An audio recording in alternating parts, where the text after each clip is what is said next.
पोशाली ने बताया कि मिलिट्री अस्पताल से चाणक्य प्लान की माइक्रोफिल्म गायब हो जाने के बाद सिक्योरिटी सख्त कर दी गई है और शाहजी के नज़दीक अब मेरा यहाँ रहना मुनासिब नहीं। मैंने कहा, शाहजी में तुम्हारे रहने का कोई मुतबादिल इंतज़ाम किया है? वो बोली, अभी इस बारे में उन्होंने मुझे कुछ नहीं बताया। वो आ रहे होंगे, शायद तुम्हारे सामने ही बताएं। हम सरगोशियों में बातें कर रहे थे कि हमें बाहर खामोशी में किसी के कदमों की आहट सुनाई थी। ये शाहजी ही थे, यानी भारतीय कैप्टन जिसका नाम यहाँ मैं नहीं ले सकता। उसने आते ही मुझे मिशन की कामयाबी की मुबारकबाद दी और बताया कि मिलिट्री की हाई कमान में एक तहलका समझ गया है। मिलिट्री इंटेलिजेंस के कई अफसरों को मुअत्तल कर दिया गया है। उसके साथ साथ शहर में जितने भी ऐसे मुसलमान हैं जो भारतीय मुसलमानों के जायज़ आइनी और दीनी हुकूक के लिए जद्दोजहद कर रहे हैं, उन्हें गिरफ्तार कर लिया गया है। मैंने इस पर तशवीश का इजहार करते हुए कहा, ऐसी फिक्रमंदी की तो कोई बात नहीं है। यहाँ का मुसलमान प्रेस उनके खिलाफ बाकायदा आवाज़ बुलंद कर रहा है और ये लोग कुछ दिनों में रिहा कर दिए जाएंगे। लेकिन उन पाकिस्तानी कैदियों पर ज़रूर मुसीबत टूट पड़ी है जिन्हें पाकिस्तानी जासूस होने के शुबे में पकड़ा गया था।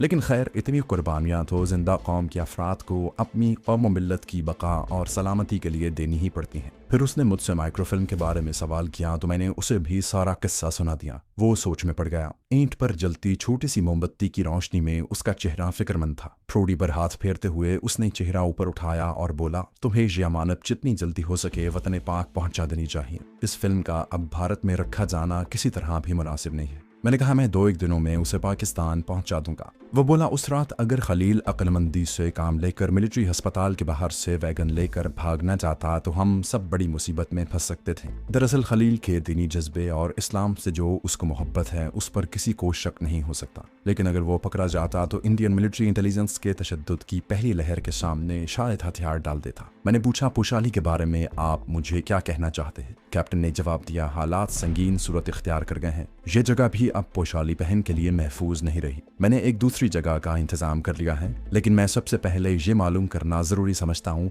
कि आप लोगों का अगला प्रोग्राम क्या है। मैंने जवाब दिया, हमने एक मिशन मुकम्मल किया है। दूसरे मिशन के बारे में अभी मुझे खुद भी मालूम नहीं। वैसे मेरा मिशन इस मुल्क में रहकर अपने वतन पाक के मफादात की हिफाजत करना और दुश्मन के पाक दुश्मन जारहाना अज़ाइम से न सिर्फ बाखबर रहना बल्कि उन्हें नाकाम बनाने की कोशिश करना है। और मैं समझता हूँ कि पोशाली का मेरे करीब रहना बहुत ज़रूरी है, क्योंकि किसी भी नए मिशन के लिए मुझे उसकी ज़रूरत पड़ सकती है। पोशाली ने भी मेरे ख्याल की तायद की। बोली, आपने खुफिया रिहाइश का कहीं इंतजाम किया है? कैप्टन ने दोनों हाथ अपने चेहरे पर फेरे और गोया हुआ। मिलिट्री इंटेलिजेंस के जराए से ये खबर मिली है कि भारत मशरकी पाकिस्तान में तकरीबकार हिंदू बंगालियों को भेजकर वहां अफरा तफरी और पाकिस्तान के खिलाफ नफरत फैलाने का मंसूबा तैयार कर चुका है। मशरकी पाकिस्तान के मुसलमान बंगाली अपने दीन से बेपनाह मोहब्बत करते हैं, लेकिन जहरीले प्रोपेगेंडे का उन पर असर भी हो सकता है। क्या ऐसा नहीं हो सकता कि आप लोग मशरकी पाकिस्तान जाकर वहाँ के मुहिब वतन और सच्चे मुसलमान बंगालियों को भारत के जहरीले प्रोपेगेंडे से महफूज रखने की कोशिश करें, उनके सामने भारत के जारहाना दुश्मनी के अज़ाइम को बेनकाब करें?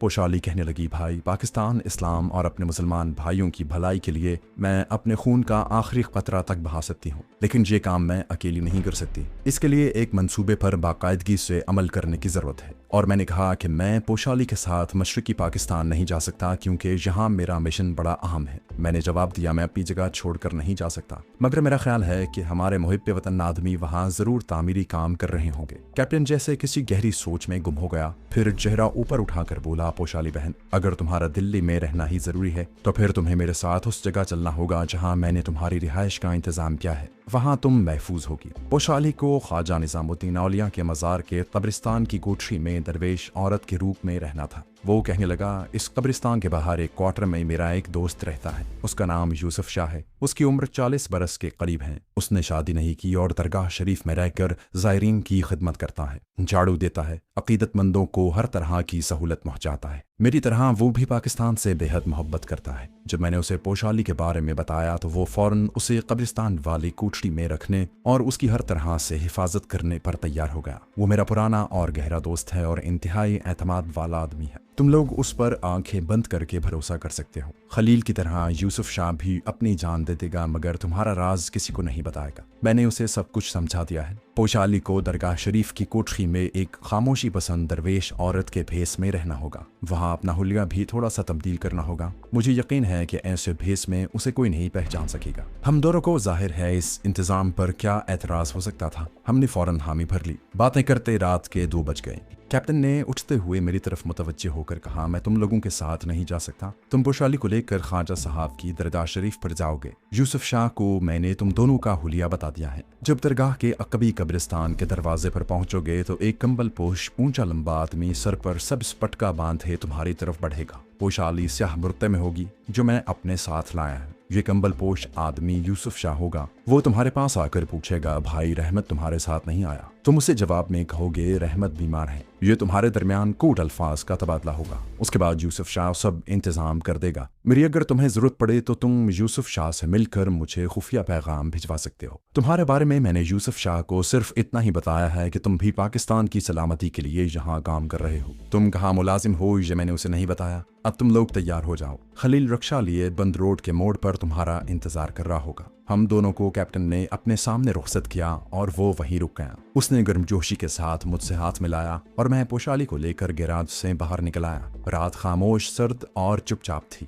तालाब के करीब ही खलील रक्श समेत हमारा मुंतजिर था। 20 मिनट बाद हम ख्वाजा साहब की दरगाह पर मौजूद थे। रास्ते में हमारे साथ कोई काबिल जिक्र वाकया पेश न आया। दरगाह शरीफ में रोशनियां थी। मज़ार की फजा बकाए नूर बनी हुई थी। एक तरफ कवाली हो रही थी। बुजुर्गान दीन के मज़ारात पर तो दिन रात रौनकें रहती हैं। दुरूद व सलाम की मुक़द्दस सदाएं बुलंद हो रही थी। फजा में अगरबत्तियों और फूलों की खुशबू रची हुई थी। खलील ने मज़ार शरीफ के गली के कोने पर रक्षा रोक दिया। मैं और पोशाली उतर कर दरगाह की तरफ चलने लगे। अकीदतमंद रात के वक्त भी सलाम दुआ करके चले आ रहे थे। मैंने और पोशाली ने भी मज़ार शरीफ के एक जानिब खड़े होकर फातिहा पढ़ी और मज़ार के अंदर से होते हुए अकबी दरवाजे से कब्रिस्तान की तरफ निकल आए। मैं इन रास्तों से वाकिफ था। कब्रिस्तान का छोटा सा दरवाजा अब मेरे सामने था। दरवाजे की एक तरफ दीवार के साथ लगकर खड़े हो गए। वो आदमी कलिमा शरीफ का विर्द करते हमारे नजदीक से गुजर गए। पितरे में कब्रिस्तान के दरवाजे पर एक ऊंचा लंबा आदमी नमदार हुआ। उसने कंबल ओढ़ रखा था। सर पर सब्ज पटका बंधा था। ये यूसुफ शाह ही हो सकता था। उसने भी हमें दीवार के पास खड़े देखकर पहचान लिया था। पास आकर उसने पूछा, भाई रहमत तुम्हारे साथ नहीं आया? मैंने आहिस्ता से कहा, रहमत बीमार है। इस पर यूसुफ शाह मुस्कुराया।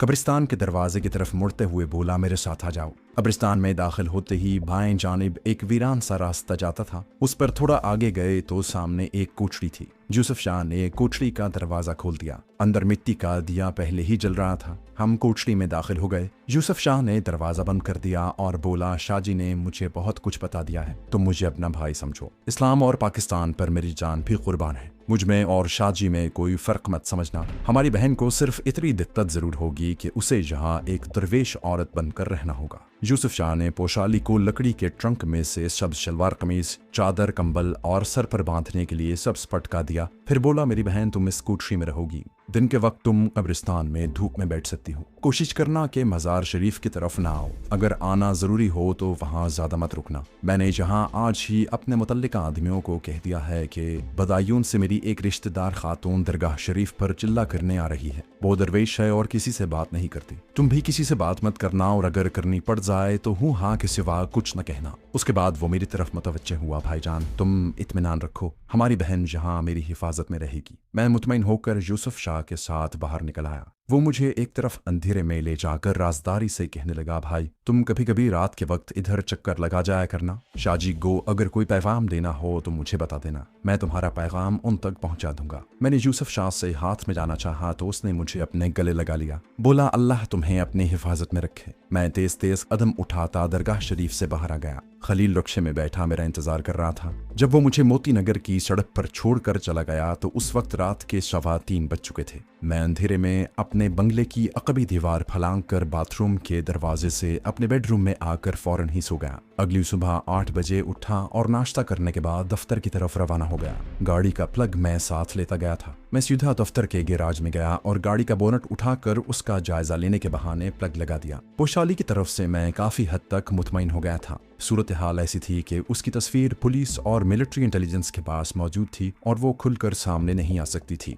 और ना किसी जगह मुलाजमत करके एक फ्लैट में रह सकती थी। मुझे पूरी उम्मीद थी कि दरगाह शरीफ के कब्रिस्तान में थोड़ा सा हुलिया बदलने के बाद महफूज होगी। अब मुझे माइक्रोफिल्म पाकिस्तान पहुंचानी थी। इसके लिए मुझे आज रात 10 बजे के बाद अपने बॉस को पाकिस्तान में खुफिया कोड पैगाम पहुंचाकर माइक्रोफिल्म के बारे में बताना था कि मैं उसे कहाँ पहुंचाऊं। दफ्तर में रोजमर्रा की तरह काम होता रहा। बॉस का रवैया भी मामूल के मुताबिक था। अगरचे मुझे मालूम था कि अंदर से वो मेरे इर्द गिर्द हिसार को मजीद तंग करने और मुझे रंगे हाथों पकड़ने की फिक्र में है। 11 बजे सुजाता का फोन आ गया। वो पूछने लगी कि मेरा क्या हाल है, अब पेट में दर्द तो नहीं है। मैंने उसे बताया कि मैं बिल्कुल ठीक हूँ, भगवान की कृपा हो गई है। मैं दफ्तर के बाद उसके यहाँ आकर कॉफी पीऊंगा। सुजाता बड़ी खुश हुई। मुझे उसके साथ कॉफी पीने से कोई दिलचस्पी नहीं थी। मैं तो उसकी कपड़ों की अलमारी से माइक्रोफिल्म निकालने वाला था। दफ्तर से 4:15 बजे निकला। सरकारी ड्राइवर ने गाड़ी झाड़ पूंछ कर बिल्कुल साफ कर दी थी। मैंने उसे स्टार्ट किया और सुजाता के बंगले पर आ गया। वो भी घर पहुंच चुकी थी। हम ड्राइंग रूम में बैठ गए।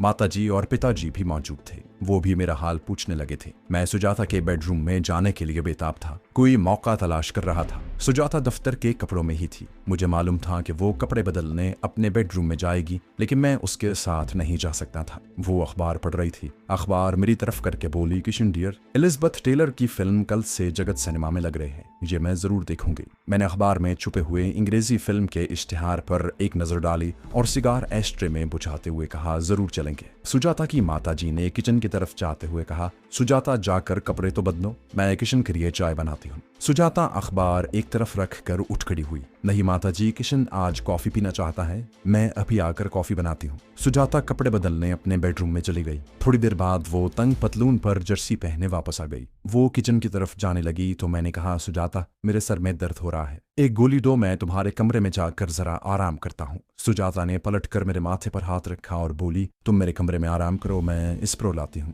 सुजाता के बेडरूम में आकर मैं उसके पलंग पर नीम तराज हो गया। दोनों तकिए मैंने अपनी गर्दन के पीछे दबा लिए थे। सुजाता स्प्रो की गोली और शीशे के ग्लास में पानी लेकर आ गई। मैंने गोली निगली और उसका शुक्रिया अदा किया। सुजाता अपना मुंह मेरे करीब लाकर मुस्कुराई। शुक्रिया किस बात का? और फिर खुद ही शर्माकर पीछे हटी और बोली, मैं यहीं कॉफी लाती हूँ, तुम आराम करो। उसके जाते ही मैं अलमारी की तरफ बढ़ा, लेकिन ये देखते ही मेरे दिल की धड़कन रुकते रुकते रह गई कि नस्वारी कोट वहां नहीं था, जिसकी जेब में मैंने फिल्म डाली थी। पागलों की तरह मैंने पूरी अलमारी के कपड़ों की तलाशी ले डाली, लेकिन मुझे वो कोट न मिला। मेरे माथे पर पसीना आ गया। आंखों के आगे अंधेरा सा छाने लगा। माइक्रोफिल्म का गायब हो जाना कोई मामूली बात नहीं थी। बाहर फर्श पर सुजाता के जूतों की टक टक सुनाई दी। मैंने जल्दी से अलमारी बंद की और पलंग पर आकर नीम दराज होकर हाथ से माथे को दबाने लगा। दरवाजा खुला और सुजाता हाथ में खुश्क मेवों से भरी हुई तश्तरी लिए अंदर दाखिल हुई। मुझे माथा दबाते हुए देखा तो फिक्रमंद होकर बोली, अभी सर दर्द ठीक नहीं हुआ क्या? लाओ मैं दबाई देती हूँ। तश्तरी मेज पर रख कर वो पलंग की पट्टी पर बैठ गई और अपने नाजुक हाथों से मेरा सर दबाने लगी। मेरे सर में उस वक्त दर्द की बजाय सिर्फ एक ही सवालिया निशान बार बार खतरे का अलार्म बजा रहा था कि माइक्रोफिल्म वाला कोट कहाँ चला गया। मैंने सुजाता के हाथ अपने हाथों में लिए और उठकर बैठ गया। मैंने मुस्कुराने की कोशिश करते हुए पूछा, सुजाता डार्लिंग कॉफी कहाँ है? सुजाता बोली, अभी कॉफी ला रही हूँ। वो बाहर जाने लगी तो मैंने बाजू से पकड़कर उसे खींच लिया। सुजाता, कई दिनों से तुमने साड़ी के साथ कोई हाफ कोट नहीं पहना। तुम्हें शायद मालूम नहीं, हाफ कोट में तुम बहुत अच्छी लगती हो। सुजाता ने शर्माते हुए अपना बाजू खींच लिया। तुम बहुत नॉटी होते जा रहे हो। अच्छा, कल हाफ कोट पहनकर तुम्हारे साथ चाय पीने जाऊंगी। अरे हाँ, कल हम एलिजाबेथ टेलर की फिल्म भी तो देखेंगे। वो जाने लगी तो मैं अलमारी की तरफ बढ़ा। मैं खुद तुम्हारे लिए हाफ कोट मुंतखब करूंगा। मैंने अलमारी खोल दी और हाथ से हैंगरों को इधर उधर हटाने लगा। सुजाता, तुम नस्वारी रंग का एक हाफ कोट पहना करती थी कभी कभी। मुझे याद है, मैंने ये कोट एक बार अलमारी में देखा था, अब यहाँ नहीं है। तुम कल वही हाफ कोट पहनकर मेरे साथ चलना, मुझे वो बहुत पसंद है। मैं कपड़ों को इधर उधर हटा रहा था। सुजाता ने आगे बढ़कर अलमारी को बंद कर दिया और मेरी तरफ एक तबस्सुम के साथ देखते हुए बोली, अगर नीला कोट पहन लूं तो कैसा लगेगा? नीला कोट भी बहुत खूबसूरत है। मैंने कहा, नहीं नहीं, मैं तुम्हें नस्वारी कोट में देखना पसंद करूंगा। आखिर तुम्हें क्या एतराज है वो कोट पहनने में? सुजाता ने अपने बालों को एक झटके से कंधों के पीछे किया और दरवाजे की तरफ बढ़ते हुए बोली, वो कंधे से जरा उधर गया था। मैंने आज सुबह ही रफू के लिए दिया है, परसों मिलेगा। मैं कॉफी ला रही हूँ डियर। और वो कमरे से निकल गई। एक बार तो मेरे पांव तले से वाकई कमरे का फर्श खिसक गया। मैं कुर्सी पर थम से बैठ गया। नस्वारी कोट रफू करने के लिए सुजाता ने किसी रफूगर को दिया था। जाहिर है माइक्रोफिल्म भी कोट के साथ ही चली गई होगी। मैं उठकर बेचैनी से कमरे में टहलने लगा। एक बार फिर मैंने सुजाता के कपड़ों की तलाशी ली। अलमारी के नीचे झुककर देखा, माइक्रोफिल्म कहीं नहीं थी। यकीनन कोट के साथ ही चली गई थी। मगर सवाल यह था कि सुजाता ने रफूगर को कोट देते हुए उसकी जेबों की तलाशी नहीं ली थी। इस सवाल का जवाब मुझे सुजाता से पूछना था। थोड़ी देर बाद सुजाता के कदमों की आवाज आई तो मैं जल्दी से कुर्सी पर बैठ गया। मैंने जबरदस्ती मुस्कुराते हुए उसका इस्तेमाल किया। सुजाता, जीन्स और जर्सी में तुम बड़ी प्यारी लगती हो। दिल में सोच रहा था कि उससे कैसे पूछूं कि उसने कोट में से कोई एल्यूमिनियम की गोल डिब्बियां तो नहीं निकाली, मगर मैं उससे पूछूं कैसे, कुछ समझ में नहीं आ रहा था। सुजाता कप में कॉफी डाल रही थी।